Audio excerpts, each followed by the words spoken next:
This week on Overdrive, we test ride the much-awaited Hero Xtreme 250R. Take the electric Mercedes G-Wagen for a spin in terrain it's most comfortable in, and check out the Ultraviolette Shockwave, an electric powerhouse poised to redefine performance and style, and also the Ultraviolette Tesseract that's clocked 50,000 pre-bookings within just 2 weeks.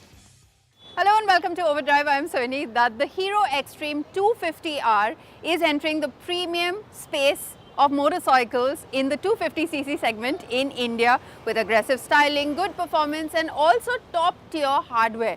Now, is this the quarter-litre comeback that Hero fans have been waiting for? Let's find out.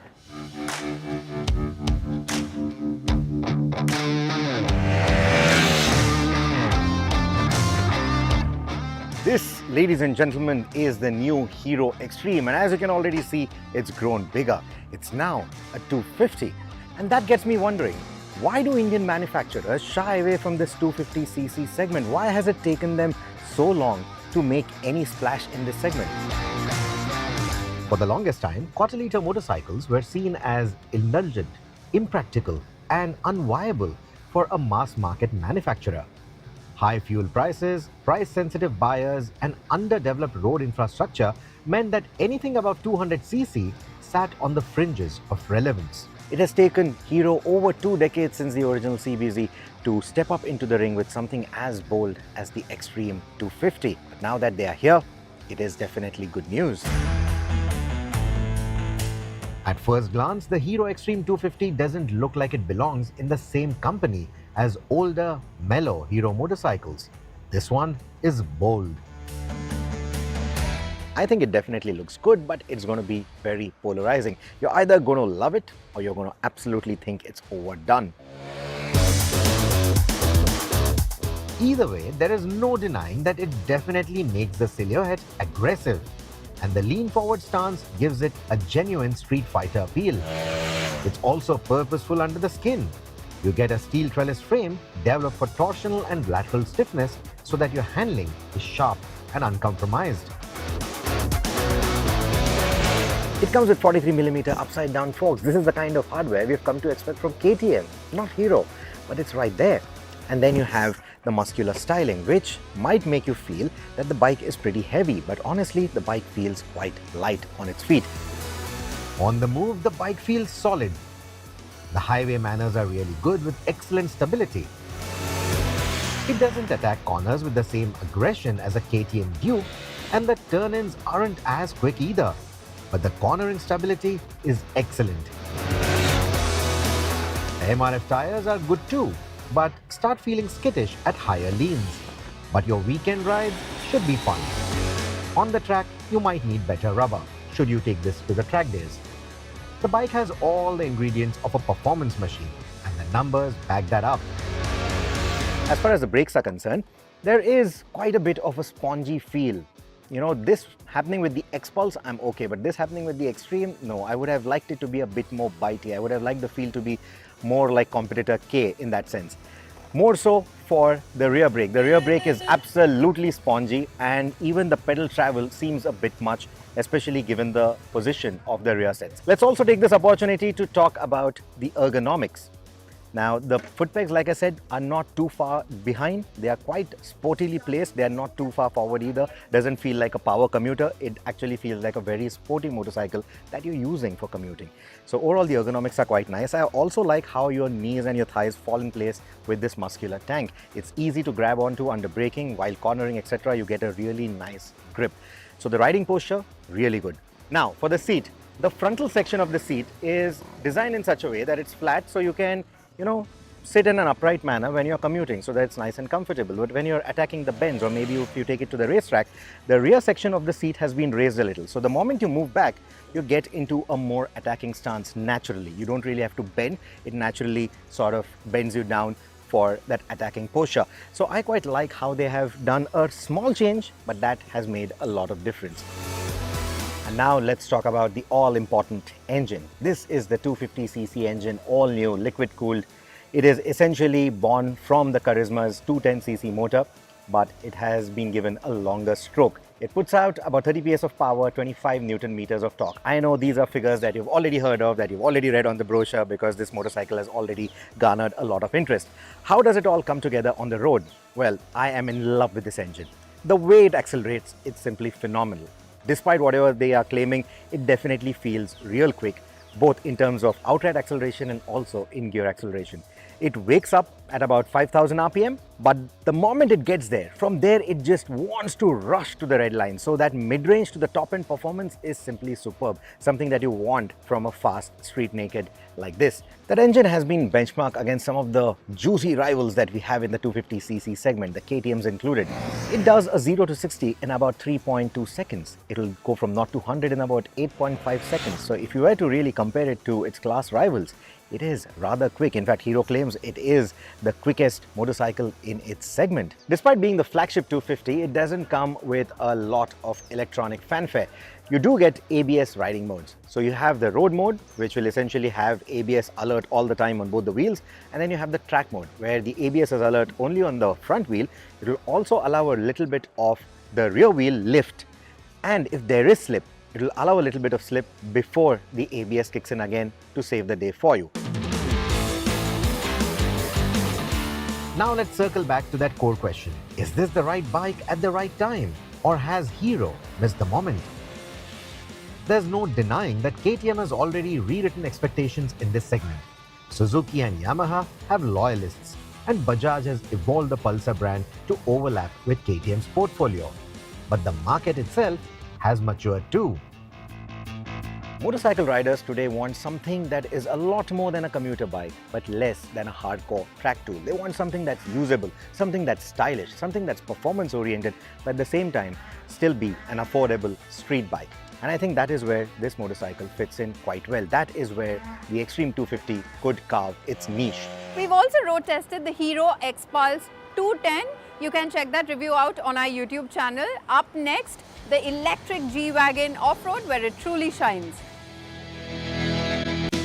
Welcome back. You're with us on Overdrive. Now, the Mercedes electric G-Wagen, popularly known as the EQG, is all set to usher in an age of sustainable mobility, but it also maintains its lineage of being a thoroughbred off-roader. Here's Rohit telling you more about it. Let's go. The G-Wagen needs no introduction. It retained its shape and the rule the world attitude for years now. As if it were waiting for the apocalypse to happen, ready to rescue you on doomsday. But now the purists might say the apocalypse has arrived. Not on the world, but on the G-Wagen itself. Because you see, this car right here is G for green. Yes, the G-Wagen has gone electric. The last bastion of squared off excess has gone silent.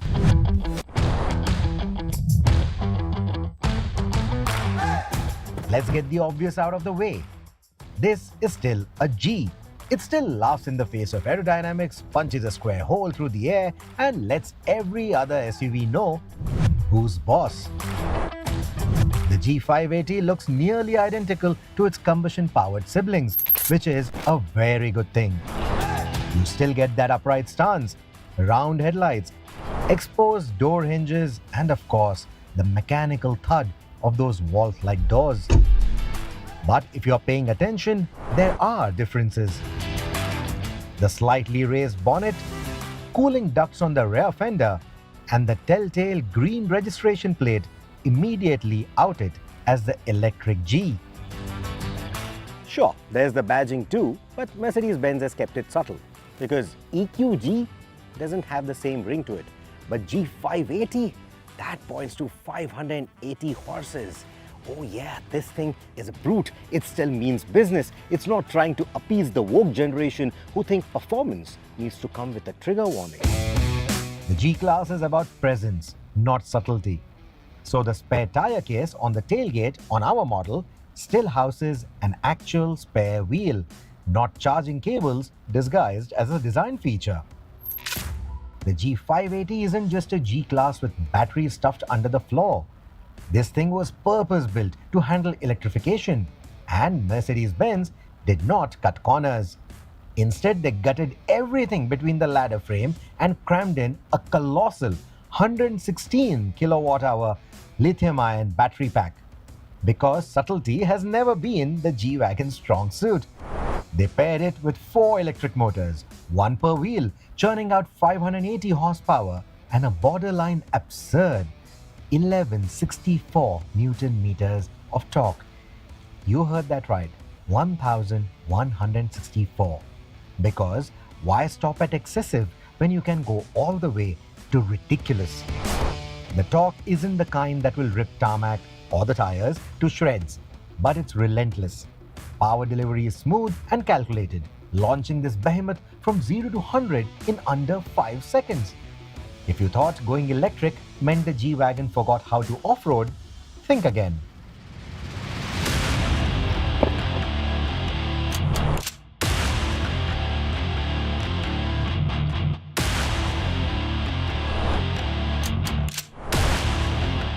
The G580 has 250 millimeters of ground clearance. That's taller than some people's first apartment. So speed humps on the road feel like mere suggestions. Undulations, trails like these, walk in the park. Add to it the 20-inch wheels and it's more practical than even the G63 AMG on all-terrain, and even taller than the G400 Adventure Edition on sheer ground clearance. There is a low-range mode that makes crawling up or down a trail feel like a walk in the park. And the differentials are all electric now, meaning they can do everything the standard G can. And then some that none of its predecessors could. The G-turn, a party trick that lets it pivot in place like a tank. You might think it's completely unnecessary. You might think it's a gimmick until you come to trails like these, especially narrow ones like these, where you have drops on both the sides. This is where it really shines. All those nerve-wracking three-point turns, on. It can just pivot around itself on trails like these and you can just head back if you want to. One more nifty feature is the G-steer. Again, the switch looks very similar to one that is for the G-turn, but this one is for the really tight, narrow U-turns, hairpins, etc. that you want to take, ideally on the trail only. Again, you need to be in rock mode. Again, you need to have the low range engaged, and once you do that, you can see that something as narrow as this is again a walk in the park. Let me show you. The result of tech like this is that this rolling fortress suddenly feels more like a nimble mountain goat when the going gets tough. It's still the same indestructible G-Wagon, just with more tricks up its sleeve. The battery is housed in an encased, water-resistant sandwich structure, so wading through deep rivers isn't a problem. Now, speaking of daily usability, it's got a 116 kilowatt-hour battery pack that is good for about 350 kilometers of real-world range, which I think is quite good for a car of this order. As far as charging is concerned, if you were to find a 180 kilowatt fast charger, you can go from 10 to 80% in less than an hour. As for your standard 11 kilowatt home charger, you're looking at about 14 to 16 hours of charging time.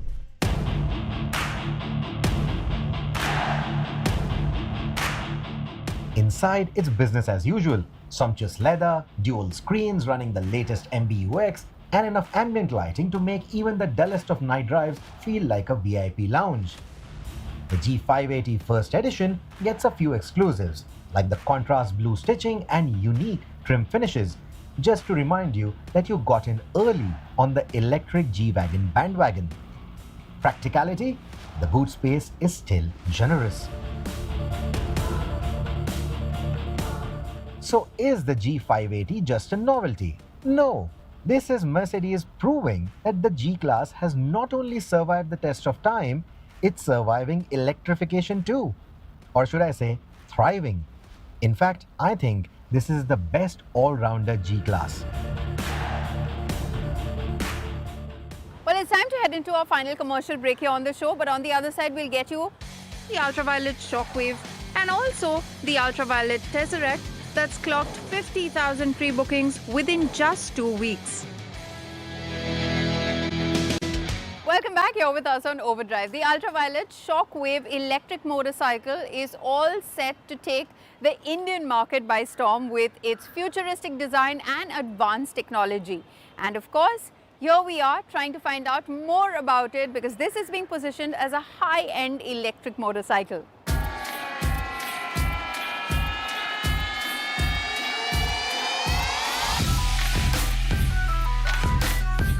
Ultraviolette has launched the Shockwave here, which is a enduro bike, and they're calling it a funduro bike. This has been launched at a price of rupees 1.50 lakh rupees ex-showroom, but just for the first 1,000 units only. The price will be hiked up by 25,000 later on. Now, when it comes to specs, this one houses a 4 kilowatt-hour battery which powers a mid-drive motor making 14.5 PS of power. Now, when it comes to the weight and top speed, it's the same. It weighs only 120 kilos and it has a top speed of 120 km per hour. Now, when it comes to the cycle parts, it gets a 19-inch wheel up front and it is a spoke wheel. It comes shod with Rise motor tires and it has a 17-inch wheel at the rear, disc brakes at both ends. And when it comes to suspension, you get a telescopic unit up front and a monoshock at the rear.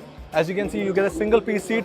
There are no foot pegs for the pillion passenger, but there will be a two-piece setup as well, so you don't have to worry about the pillion. Now, when it comes to foot pegs, these are serrated foot pegs, and when it comes to the handlebars, you have a wide handlebar, and this is a tall handlebar with razors as well. There is a vertical screen right over here. It is quite minimalistic, but it looks quite cool, and you have lever guards as well. Now, when it comes to the fun part about the bike, at 120 kilograms and 120 km per hour of top speed, the company claims that this has a torque at the wheel of 505 Newton meters. Imagine the power to weight ratio, 505 Newton meters of peak torque and 120 kilograms. Now you can pre-book this bike on the website for 999 rupees only. You can expect the deliveries at the first quarter of 2026. Now that's all about the Shockwave.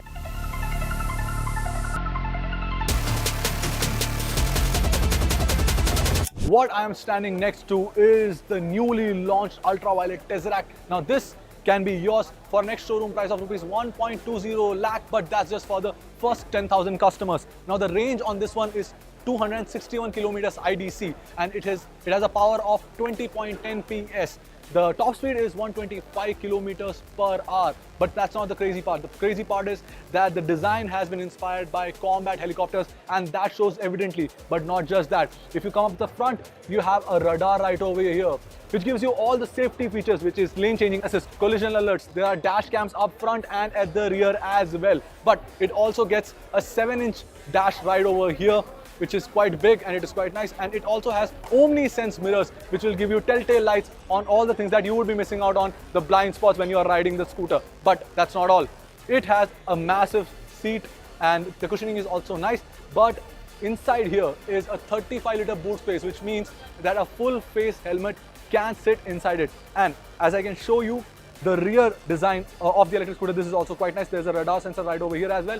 It runs on 14-inch wheels up front and at the rear. You can see the twin shock absorbers right over here. It gets disc brakes up front and at the rear with dual channel ABS, traction control, dynamic stability control as well. You can pre-book this on the website and you can expect deliveries first quarter of 2026. That's a wrap on this week's show, but remember, the road ahead is full of exciting turns, so keep tuning back into Overdrive every weekend and also stay in touch with the team through our various social media platforms. We'll see you next week. Until then, ride and drive safe.